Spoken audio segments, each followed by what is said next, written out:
तिळगुळ घ्या आणि गोड गोड बोला. याच्यावरून तुम्हाला अंदाज आलाच असेल की आज आपण तिळाचे लाडू बनवणार आहोत. त्यासाठी जाडबुडाच्या कढईमध्ये 250 ग्रॅम तीळ घालून ते सोनेरी रंगावरती छान भाजून घ्यायचे.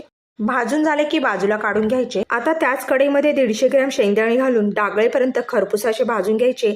थंड होण्यासाठी बाजूला काढून शेंगदाणे थंड झाले की दोन्ही हाताने टरफले काढून घ्यायची आणि स्वच्छ पाकडून घ्यायचं. आता सर्व शेंगदाणे मिक्सरच्या भांड्यामध्ये घालून एकदा मिक्सरला फिरवून घ्यायचे. याच्यामध्येच भाजून घेतलेले संपूर्ण तीळ घालायचे आणि पूर्णपणे बारीक न करता थोडंसं जाडसर असं वाटून घ्यायचं. आता कढईमध्ये 250 ग्रॅम चिरलेला गूळ घालायचा, 2 चमचे तूप घालायचं आणि गूळ छान विरघळवून घ्यायचा. पाव चमचा वेलची पूड घालायची, थोडंसं जायफळ किसून घालायचं, एकदा मिक्स करून घ्यायचं. वाटून घेतलेल्या तीळ आणि शेंगदाण्याचं मिश्रण घालून गुळाच्या पाकामध्ये एकजीव करून घ्यायचं. झटपट असे लाडू वळले जावेत म्हणून वरतून 2 चमचे गरम पाणी घालायचं. मंद आचेवर गरम करून घट्ट करून घ्यायचं. अगदी 2 ते 3 मिनिटांसाठी मिश्रण थोडंसं थंड करून घ्यायचं आणि हाताला थोडंसं पाणी लावून छान असे लाडू वळवून घ्यायचे. बघू शकता छान असे तिळाचे लाडू तयार.